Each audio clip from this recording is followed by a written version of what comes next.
Good to see you. Everybody, please have a seat. Have a seat. Well, thank you so much for the warm welcome. To Bob, thank you very much for the terrific introduction. I want to thank Brian Moorhead for the great tour, and Mitchell Puller for trying to explain to me what was going on here.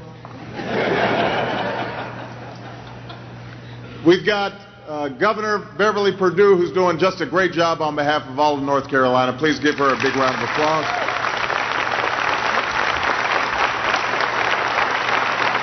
And I think it's important to note that the state of North Carolina has provided enormous support for expansion here at Selgard as well, and I know that the combination of both federal and state support makes a big difference, so I didn't want to leave the state out.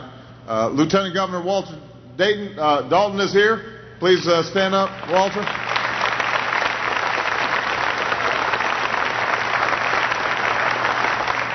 The hotshot, young, up-and-coming mayor of Charlotte, Anthony Fox, is in the house. Give him a big round of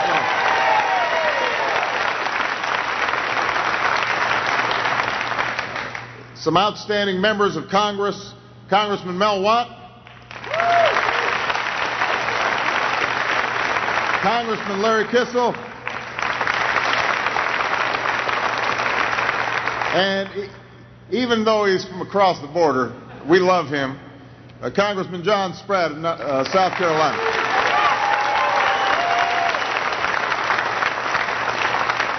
So it is good to be here at Selgard, and it is good to be back in North Carolina. It is good to be back. We just concluded our tour where we saw some of the workings of this facility where you're manufacturing components for state-of-the-art batteries. You're building separators to make sure diametrically opposed forces can work successfully together. And I couldn't help but think we could use your help in Congress.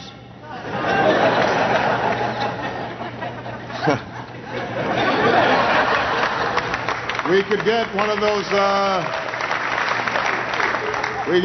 tripart films and put it between the Democrats and the Republicans. It would improve conductivity. Right? Did I get that right? Yeah. Okay. Now, the truth is, these have been a very tough 2 years for North Carolina, and they've been a tough 2 years for the United States of America. We've been through the worst period of economic turmoil since the Great Depression. Keep in mind, when I first took the oath of office, we were already moving towards what some thought was a Great Depression. We were losing about 700,000, 800,000 jobs per month. And the economy was contracting at a pace that we hadn't seen in generations, about 6% contraction that first quarter when I first took office. And I've often had to report bad news during the course of this year, as the recession wreaked havoc on people's lives. But today is an encouraging day. We learned that the economy actually produced a substantial number of jobs instead of losing a substantial number of jobs. We are beginning to turn the corner.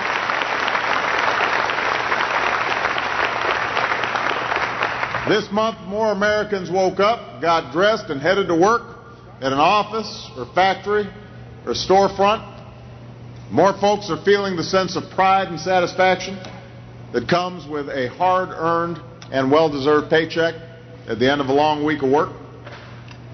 As I said, just 1 year ago, we were losing an average of more than 700,000 jobs each month. But the tough measures that we took, measures that were necessary, even though sometimes they were unpopular, have broken this slide and are helping us to climb out of this recession. We've now added an average of more than 50,000 jobs each month over the first quarter of this year. And this month's increase of 162,000 jobs was the best news we've seen on the job front in more than 2 years.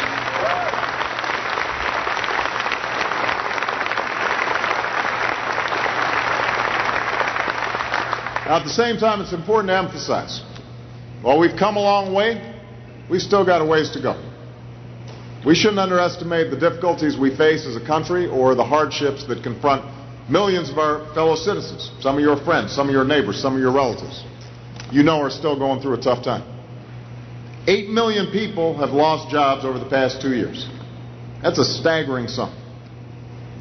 Economic statistics don't do justice to the pain and anxiety that results from unemployment. Lasting unemployment takes a toll on families, takes a toll on marriages, takes a toll on children. It saps the vitality of communities, especially in places that have seen factories and other anchoring businesses shut their doors. And being unable to find work, being able to provide for your family, that doesn't just affect your economic security, that affects your heart and your soul. It beats you up. It's hard. So we have to be mindful that today's job numbers, while welcome, leaves us with a lot more work to do. It will take time to achieve the strong and sustained job growth that we need. And long before this recession hit, for a decade, middle-class families had already been experiencing a sense of declining economic security. Their paychecks were flatlining, even though the cost of everything from groceries to college educations to health care were all going up. And this means that even as we pull out of this immediate crisis, we've got to tackle some of the long-term problems that have been a drag on our economy. And that's why we've been working so hard to turn this economy around. It's not quick, and it's not easy.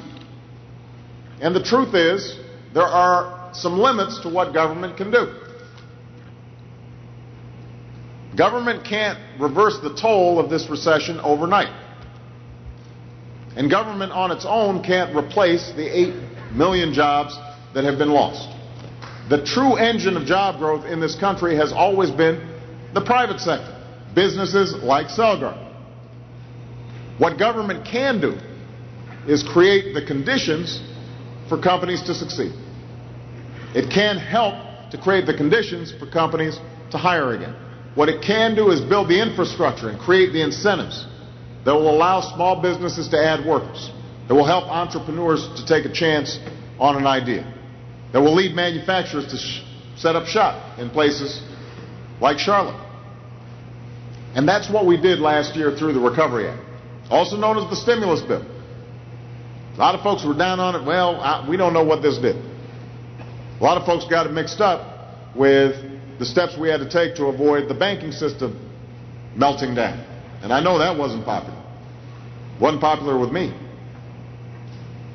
But here's what the Recovery Act did. We cut taxes for small businesses and 95% of working families to promote spending and hiring. Cut taxes.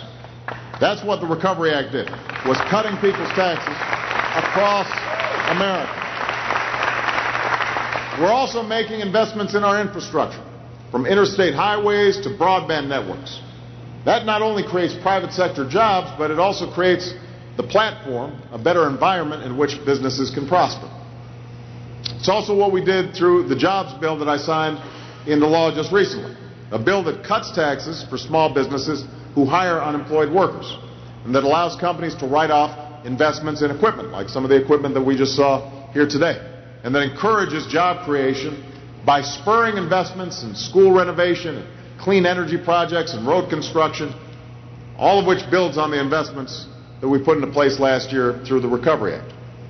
So, as a consequence of all these investments, we've promoted innovation in the private sector, not just to create jobs, but also to help America lead in the growth industries of the 21st century.